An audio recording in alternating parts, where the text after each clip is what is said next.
안녕하세요. 저는 30대 초반의 여자입니다. 지금 결혼한 지는 얼마 되지 않은 새댁이고요. 사연을 늘 즐겨 듣던 중에 이렇게 제 사연을 직접 보내게 될 줄은 꿈에도 몰랐네요. 참, 마음감이 교차하는 기분입니다. 저의 고향은 경상남도에 위치한 작은 도시입니다. 거기서 태어나고 자랐으며 성인이 되고 대학생이 되었어도 인근에 위치한 도시로 진학하는 바람에 집에서 독립을 하지 않고 통학을 했죠. 말 그대로 고향 땅을 단 한 번도 제대로 떠나본 적이 없었습니다. 수학여행 때만 빼고 말이죠. 이곳은 완전히 제가 아는 세상의 전부였어요. 또 오랜 친구들부터 시작해서 이웃 어른들까지 모두도 알고 지낸 지가 태어났을 때부터인지라 애정도 가득한 곳입니다.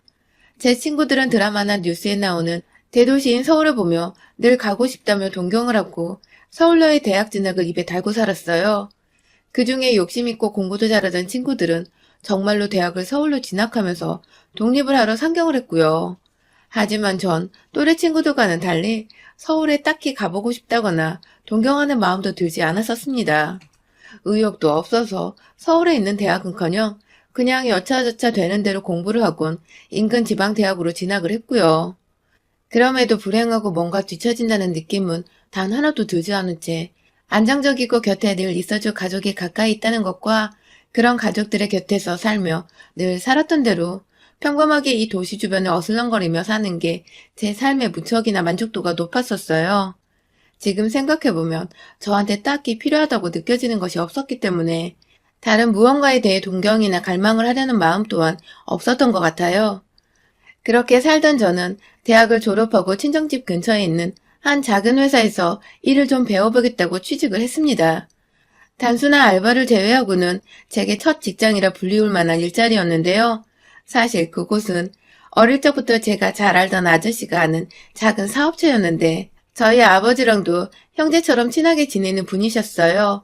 쉽게 말하면 낙하산이라 할 수도 있지만 엄밀히 말하면 어른들이나 주변 사람들과 대화를 잘 나누고 유머러스한 저를 눈여겨본 사장님이 꼭 자기 사무실에서 고객 상담이나 관리를 해달라고 부탁을 하시는 바람에 저도 나쁘지 않은 월급과 복지로 자연스레 이곳으로 취직을 하게 되었습니다. 덕분에 남들은 피똥 산다는 취직을 저는 또 저희 동네에서 늘 살던 대로 살다가 취직까지 단번에 해버리며 더더욱 성인이 되어서도 이 고향 땅을 벗어날 수 없는 환경을 만들어버렸죠. 뭐 그럼에도 불구하고 불만은 여전히 하나도 없었고요. 작은 건축사무소라고 불리던 이곳은 말이 사무소지 말 그대로 집을 뜯고 고치고 새로 꾸미거나 만드는 인테리어 전문 업체였습니다. 저는 여기서 고객들을 상담하고 시공 예약까지 갈 수 있도록 회유를 하거나 고객을 끌어들이는 일을 맡았었는데요. 완전히 사무실 안에서 고객들을 통틀어 관리하고 있었기 때문에 사무실의 매출은 거의 현장을 뛰는 사장님과 다른 직원들의 노고를 제외하곤 제가 하는 만큼에 달렸다고 할 수 있었습니다.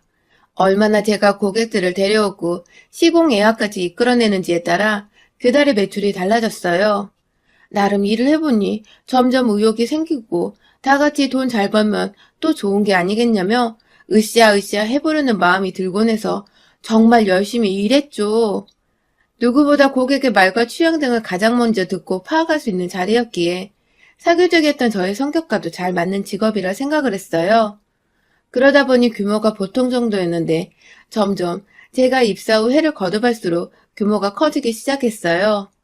일하면 남는 시간에도 가게 일을 도와보겠다며 남들도 다 한다는 괜히 인터넷 블로그도 만들어보고 SNS 채널도 만들어서 시공 현장을 따라다니며 사진을 찍고 포샵을 하고 올리는 것까지도 제가 다 책임을 지고 했죠. 그러다 보니 점점 저희 업체를 팔로우하는 사람들의 수도 기하급수적으로 늘어났고 몇 번 인테리어로 유명한 채널에 소개가 되기도 했는데 그때마다 거의 몇천 명씩 팔로우하는 사람의 수가 증가했어요. 관심을 가져주는 사람들이 많아지고 또 정말 관심의 대상이 되고 나니 여기저기 예전에는 동네 사람들이나 이 조그만 도시에서 서로 알고 지내는 사람들이 추천을 해주면 찾아오는 게 전부였는데 이제는 건너 건너의 도시 사람들도 찾아오거나 문의를 주기 시작했고 잡지 촬영 등 개성 있는 홍보 매체를 탈 기회도 늘어났죠. 특히 제가 사는 지역에서 사업을 하고자 하는 젊은 사업가분들이 업체의 이름을 빌려 콜라보를 하고 싶다며 자신의 사업체 매장 인테리어를 부탁하는 경우가 정말 많았고 그러다 보니 저도 군데군데 아는 사장님들도 많아지고 덩달아 도시에서 뜻하지 않게 마당발이 되기도 했죠. 일복 터진 사장님은 제 덕분이라며 저희 친정아빠한테 입이 닳도록 칭찬을 하고 사셨고 화끈한 성격 덕분에 보너스도 자주 주셔서 저는 이곳에서의 일에 무척이나 만족을 하며 살았어요. 대단한 직장이 아니어 보일지라도 제가 스스로 이만큼의 만족을 갖고 일할 수 있는 직장이 또 있을까 싶어서 정말 남들이 하나 부럽질 않았어요. 그렇게 열심히 일만 하고 친구들과 먹고 싶은 거 사고 싶은 것도 마음껏 사고 또 간간히 연애도 해보면서 30이 될 때까지 평범하게 고향 땅 안에서 살았는데요. 그러다 정말 인연처럼 나타난 남편을 만나게 되었어요. 경남 토박이인저를 처음으로 이곳 밖으로 나가 서울에서 살고 싶다라고 생각하게 만든 서울에서 온 남자였던 우리 남편. 정말 사람이 진국이어서 제가 완전히 푹 빠져 있었죠. 현재 안주를 하며 살았는데도 이런 평온함을 완전히 깨트려서라도 함께 살아보고 싶다는 생각이 들게 만드는 사람이었어요. 이런 남편과는 마찬가지로 일을 하면서 만나게 되었는데요. 전국에서 유명하다는 인테리어 업체들을 다 돌아보며 자신의 마음에 드는 가게를 만들어줄 만능 업체를 찾아다니는 게 나름의 취미생활이라 여겼던 우리 남편은 그때도 인근 부산에서 거래처와 미팅이 있어 서울에서 먼 길을 떠나왔다가 그냥 이곳저곳 근처 도심들을 구경하며 인테리어 매장들을 돌아보고 다니던 중이었어요. 그러다 어느 잡지에서 봤는지 친히 저희 가게까지 찾아오게 되었는데 둘이서 상담을 하고 상담을 받기는커녕 대화를 좀 나누다 서로 첫눈에 반해버리고 말았었죠. 눈에 하트가 가득 담겨서 좋아 죽겠는 표정을 숨기지 못했던 그날의 남편의 표정은 아직도 제가 정말 잊을 수가 없습니다. 그렇게 대화를 나누다가 사투리를 안 쓰는 남편이 서울 사람인 것도 알았고 그러다 보니 이 사람이 살아온 배경이 그곳이 궁금해졌어요. 그렇게 짧은 만남이었지만 꾸준히 연락을 하고 지내오다가 남편이 먼저 제가 사는 곳으로 차를 타거나 혹은 KTX를 타고 내려와 데이트 신청을 하기 시작했고 그렇게 저희는 연락만 하다가 데이트까지 이어지며 결국 서울과 지방 도시 간의 장거리 연애를 시작하게 되었습니다. 제 인생 첫 타지 남자였고 장거리 연애였죠. 서로의 얼굴을 보고 싶을 땐 못 본다는 것은 정말 고역이었어요. 그럴 때면 서로 하루 종일 핸드폰을 붙잡고 대화를 하거나 영상통화를 하며 밤새도록 시간을 보내곤 했죠. 그리고 주말이 되면 어김없이 저를 보러 와주던 이 남자의 정성을 저는 무려 1년이나 지켜봤답니다. 정말이지 늘 한결같았고 먼 길 찾아 절 보러 와주는 이 사람의 모습이 너무너무 고맙고 또 한편으로 미안하기도 했어요. 늘 남편이 먼 길을 보러 와주는 사람이었으니까요. 하다 저희 동네 근처에 전셋집까지 얻어서 살림을 차린 남편은 왔다 갔다 하면서 제게 애정을 보여줬고 그런 남편의 모습을 보며 저도 연애 때부터 가끔씩 서울에 올라가 남편을 깜짝 놀래켜주거나 남편과 데이트를 하며 시간을 보내기도 했어요. 그러다가 자연스레 서로의 가족들에게도 서로를 인사시켜주며 곧 결혼하고 싶은 사람이란 걸 밝히게 되었죠. 저희 부모님과는 워낙 저희 고향으로 올 때마다 데리고 갈 곳이 없어서 제가 동네 카페 여기저기를 돌며 데이트를 했는데 그 바람에 아는 아저씨를 만나고 아는 아줌마를 만나고 그러다 소문이 금세 퍼져서 진작부터 인사를 나누고 알던 사이였어요. 연애 1년 차에는 남편이 먼저 저희 부모님의 안부를 묻고 함께 놀러 가자고 조를 정도로 죽이마자 잘 지내고 있고요. 하지만 저 같은 경우는 사업을 하는 남편과는 달리 어쩌다 남편을 보러 서울로 올라가도 월요일에 다시 출근을 해야 했기 때문에 1박 2일로 잠시 머물다 오는 게 전부였어요. 남편의 가족들을 만나기는커녕 둘이서 함께 있을 시간이 부족해서 늘 다음으로 미루게 되었었죠. 남편도 그것에 대해서 딱히 불만은 없었고요. 자기를 놀래켜주려고 애써 서울에 와준 걸 알기에 오히려 더 고마워하는 편이었죠. 그렇게 저는 남편 따라 서울 구경도 처음 해봤고 남편으로 인해 서울 남자도 처음 만나봤고 결국 결혼하고 싶은 사람으로도 서울 남자의 남편을 콕 찍어보게 되었는데요. 둘이서 결혼을 하겠다는 결심을 하고 난 후 처음으로 서울에 올라가 남편의 부모님께 인사를 드리고 약속을 잡았죠. 그렇게 약속을 잡고 서울 갔던 그날, 시부모님을 처음 뵙던 그날은 정말 잊을 수가 없습니다. 제 결혼에 있어서 가장 큰 장애물이었던 우리 시어머니를 처음 마주했던 날이었으니까요. 있는 게 오히려 이상하죠. 서울에 KTX를 타고 토요일 이른 오전에 도착을 했어요. 역으로 마중 나온 남편의 차를 타고는 늘 숙소로 예약하는 호텔로 갔습니다. 제가 돈을 막 물 흐르듯 쓰는 편은 아니었지만 대학 졸업 후 월급 받으면 저축도 곧잘 했고 보너스도 잘 받아왔기에 쓰고 싶을 때는 돈을 좀 팍팍 쓰는 편이에요. 서울에서 남편을 만날 때에는 늘 좋은 곳에서 좋은 기분 내면서 힐링받으며 남편과 좋은 시간을 보내고 싶었기에 좋아라 하는 호텔 브랜드로만 찾아서 예약을 했죠. 이른 체크인을 하고 짐을 풀자마자 구석구석 샤워를 했습니다. 옷도 다림질까지 해서 잘 갖춰 입었고 얼굴도 예쁘게 단장을 했죠. 시부모님을 만나러 가는 길이었으니까요. 그리고는 바로 옆에 있던 롯데백화점에 가서 시부모님 드릴 작은 선물도 준비했습니다. 도무지 뭘 준비해야 할지 몰라서 남편과 함께 상의를 하고는 어르신들이니까 몸에 좋을 홍삼 세트와 함께 곁들여 드실 고급 한가 세트를 준비했어요. 제 딴에는 정말 남편과 머리를 맞대고 진지하게 고민해서 골랐던 것이었습니다. 그런데 잔뜩 긴장하고 설레어 찾아간 시댁의 분위기는 제가 생각했던 것과는 아주 달랐어요. 기껏 선물을 챙겨간 제 손이 민망해진 만큼 저를 환영하지 않으셨던 시부모님의 표정은 참 냉담했어요. 그걸 전 다 느낄 수 있었고요. 분위기를 보아하니 시부모님은 남편이 저를 만나러 오던 것에 대해 알고 계셨을 텐데 반대를 하셨던 것 같았어요. 하긴 제가 생각해도 지방에서 지방대 나와 조그만 회사에서 일하는 멋모르는 애를 며느리로 뜬금없이 맞이하겠다고 서울까지 불러와야 하는 게 탐탁지 않을 수도 있겠다 싶더군요. 하도 오랜 시간 일하는 회사에서 고객들을 상대하고 상담하는 일을 맡다 보니 조금만 대화를 해봐도 시부모님의 저를 향한 마음을 약간의 눈치를 챌 수 있었습니다. 일할 땐 그리 좋더니 눈치 빠른 게 이럴 땐 상처가 돼서 씁쓸했죠. 아무튼 저는 별다른 티를 내지 않고 아무것도 모르는 철없는 예비 며느리로 빙의해서 최대한 빙고 웃음을 지어 보이며 시부모님 비위를 맞춰드리려 했죠. 이왕이면 옷도 좋고 액세서리도 좋고 요즘 좋은 거 참 많은데 홍삼에 한거 사왔다며 제가 그닥 센스 있는 요즘 애가 아닌가 보다며 시어머니가 직설적으로 무안을 주기도 하셨지만 전 다 상관없었어요. 남편과의 결혼 승낙을 받는 게 우선이었으니까요. 점점 제가 사투리 섞인 말투로 노력하고 진땀 빼는 모습을 보이자 귀여우신지 안쓰러운지 애초롭게 바라봐 주시는 시아버지의 표정을 보니 점점 저한테 호감을 느끼시는 것 같아서 시어머니 한 명만 설득하면 된다는 것도 나름의 위안이 되었어요. 평생을 환대까지는 아니어도 미운털 박혀 산 적이 없었는데 누군가로부터 환영받지 못하고 있는 그 상황이 꽤나 힘들었습니다.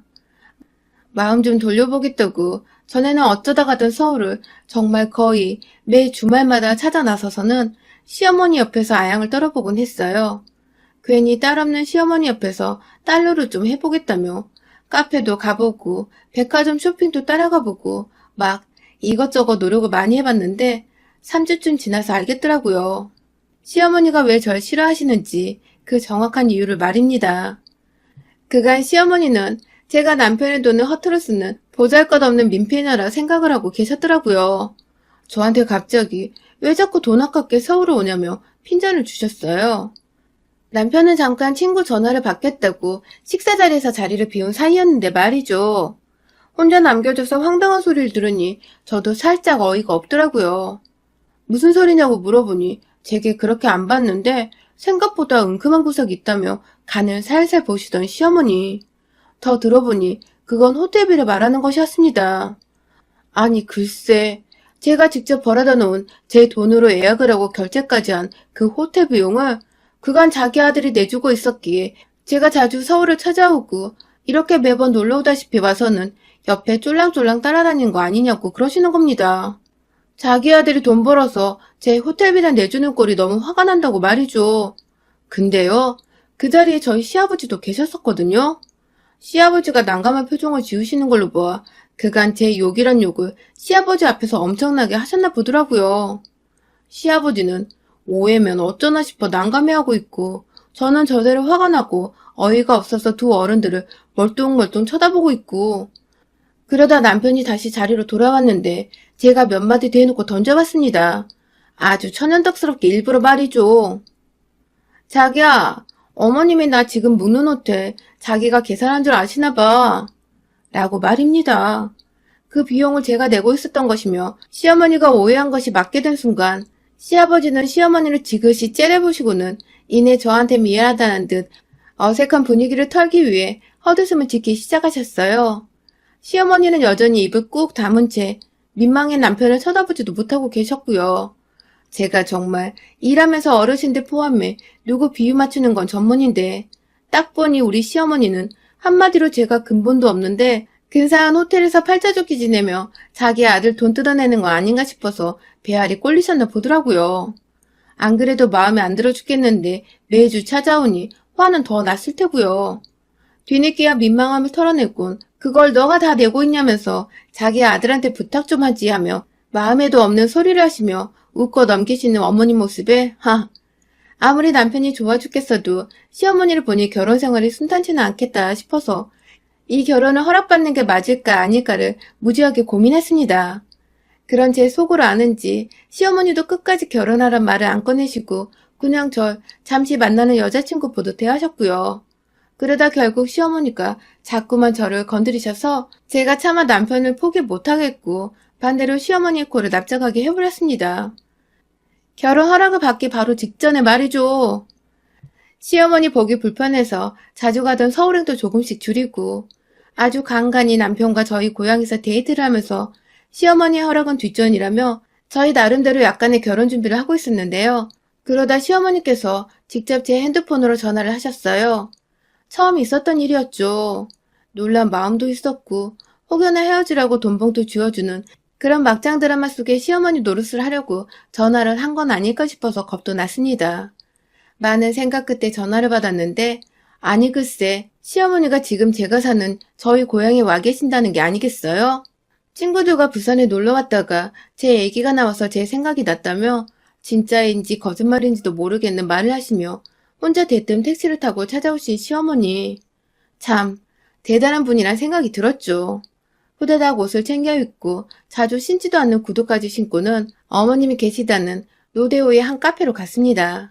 가는 길에 혹시나 싶어서 남편한테 지금 어머님이 우리 동네 와 계신 거 아냐며 만나러 가는 길에 SOS를 쳤고요.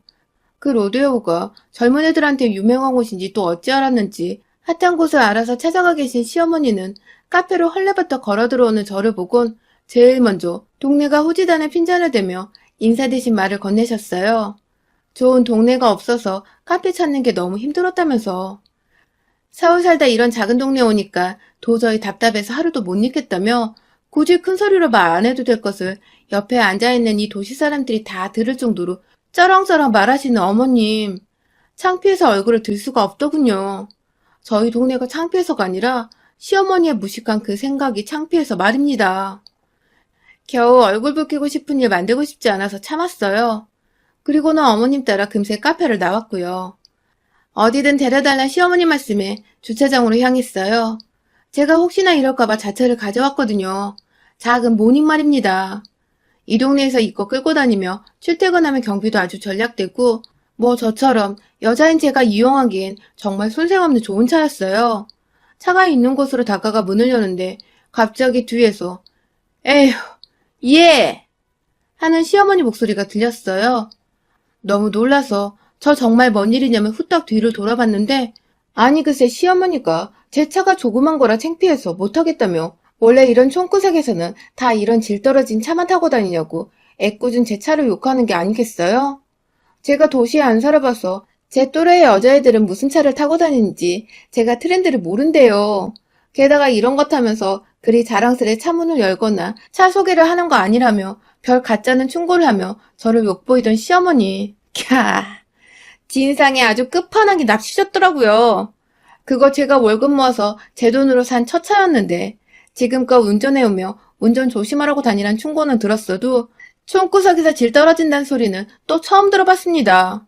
안 그래도 구두 신고 있는 상태라 어머님 뒤만 이리저리 쫓아다니다가 다시 주차장 와서 또 차 끌고 나가려고 정신이 하나도 없고 몸도 벌써 피곤한 상태인데 자꾸 승질을 건드리는데 계속 더 참았다가는 하루 종일 제가 가진 것들, 제 배경들, 제가 아끼는 제 고향까지 싸그리 잡아서 비하하고 비꼬지 못해 안달날 것 같아 그냥 확 이 결혼까지도 엎어버릴까 말까 정말 나름대로 극단적 선택을 하랴 머리가 지끈거리는 그때 남편한테서 연락이 왔어요. 뒤늦게 제 문자를 보고서 전화가 온 것이었죠. 일부러 안 받으려다가 남편도 알 건 알아야 한다며 수화기 전화 버튼을 눌러버렸어요. 시어머니는 그걸 아는지 모르는지 또 한참을 굳이 제 차를 한 바퀴씩이나 돌며 구석구석 보더니 너 내가 드라마도 안 보냐? 사업하는 남자가 이런 걸 끌고 다니는 여자를 만나면 모양이 서냐며 남편 편만 들어댔고 제가 거기다 대고 제가 운전하기엔 편하고 저렴해서 부담 없이 사용할 수 있다며 대꾸를 하니 주차장 한복판에서 버럭 소리를 지르며 더워 죽겠는데 쓸데없는 걸로 어른이랑 논쟁을 하려 한다며 대뜸 제 말을 잘라먹고 화부터 내기 시작했어요. 그 바람에 저는 남편을 의식하며 마음에는 없는 조승어든 소리를 하며 깨갱했고 시어머니는 더 의기양양해져서 제 차를 쪽팔려서 못하겠다며 당장 콜택시를 불러달라고 바락바락 우기셨습니다. 한참 동안 시어머니가 앙칼진 모습이 어처구니 없게도 귀엽다며 더 짓거려보란 듯이 쳐다만 보고 있었어요. 제 풀에 꺾일 때까지 지켜만 보다 보면 지도 반응이 없으니 잠잠해지겠거니 했죠. 그랬더니 정말 5분도 안 돼서 목 아프다고 물을 사달라는 시어머니. 그냥 그 손에 물 대신 제 핸드폰을 쥐어줬습니다. 이걸 왜 자기 주냐며 도로 가져가 절 주려다 핸드폰에 떠있는 통화 상대 이름이 자기 하트가 그려진 걸 보고는 직감적으로 자기 아들인 거 알았는지 냅다 끊어버린 시어머니. 그런 시어머니 앞에서 도로 핸드폰을 뺏어와 전화를 다시 걸어 남편에게 말했어요. 내가 지금 니네 엄마한테 당했으면 절대 못 잊겠다고. 너랑 결혼 못하겠다고 하자. 먼 서울에서 방방 뛰며 안 된다고 난리가 난 남편. 당장 제가 있는 곳으로 오겠다는데 그래봤자 가장 빠른 KTX를 타도 적어도 4시간은 걸리는 거리였거든요. 못 참겠다고. 정말 나랑 결혼하고 싶으면 너 당장 내가 사는 고향 땅으로 내려와 네가 나랑 같이 살라고 말했어요. 그리고는 옆에서 그게 무슨 말도 안 되는 소리냐며 또 바락바락 기를 쓰던 시어머니. 전 그런 시어머니를 그냥 주차장 한복판에 세워놓은 채 혼자서 제 AMI 모닝을 타고 사라져드리겠습니다. 하고서는 빠져나왔네요. 차 문을 닫았는데도 뒤에서 절 부르며 다급히 멈추라던 시어머니의 목소리가 바로 옆에 있는 것처럼 쩌렁쩌렁하게 들려왔어요. 하지만 전 뒤도 안 돌아보고 예쁜 제 모닝차를 타고 집으로 돌아왔습니다. 시어머니는 그 길로 혼자 어찌저찌 길거리에서 택시를 잡아 부산으로 돌아갔더더군요. 여기 오는 길에도 우아하게 택시 타고 오신 줄 알았더니 알고 보니 친구들하고의 모임도 순 뻥이었고 택시 타고 온 것도 뻥이었고 그냥 부산역에서 버스 타고 저희 고향으로 찾아오셨던 것이더라고요. 버스 타고 오면서 본 로데오 거리를 기억해놨다가 혼자 또 허세 부린다고 나름 번화가 같은 곳에 가서는 서울하고 지방 타령을 해대며 저를 살살 약올리셨던 것이고요. 그렇게 돌아가선 남편과 한참을 다퉜는지 이 모자는 결국 남편이 저 좋아 죽겠다며 저 따라 제가 사는 고향으로 이사 오게 되며 완전히 싸움이 종료되었습니다. 그렇게 총구석이라 무시하던 곳으로 아들이 살겠다고 이사를 하니 속이 뒤집어진 시어머니는 몇 날 며칠을 머리에 흰두건을 쓰고 혼자 시위를 하겠다고 몸져 누워있었지만 끝내 남편이나 저나 신혼의 즐거움으로 시어머니를 까마득히 잊은 채 결혼 생활을 즐긴다고 시댁은 근처도 찾질 않았고요. 그 바람에 어머님도 거의 포기하다시피 지금은 체념하고 아들 없는 척 살고 있다 하네요. 물론 간간히 저한테 연락 와서 남편 밥 잘 챙겨주라는 시답지 않은 어머니 노릇을 하고 있는데 아직 정식으로 미안하단 말을 안 하셨기에 무지막지하게 문자는 씹어대고 있는 중입니다. 그 바람에 또 제가 문자 답장이 없다며 시아버지고 남편이고 여기저기 자기 편 좀 들어달라고 떼를 썼고 제가 한 번만 더 그런 문자 보내면 어머님 귀한 아들이 이 총구석에서 식옷밥도 제대로 못 먹고 살 줄 알라며 유치한 협박을 하자 바짝 또 쪼르셔서는 아무 말씀도 없으시네요. 하마터면 빈정상하게 하는 성질 더러운 시어머니 때문에 제 결혼이 날아갈 뻔했는데 반대로 시어머니를 날려버리고 남편을 제 옆으로 데려온 덕에 괜찮은 신혼생활을 보내는 중이네요. 아마 두고두고 잘한 일이라고 흐뭇해할 것 같아요. 여러분의 생각은 댓글로 남겨주세요. 오늘도 시청해주셔서 정말 감사합니다.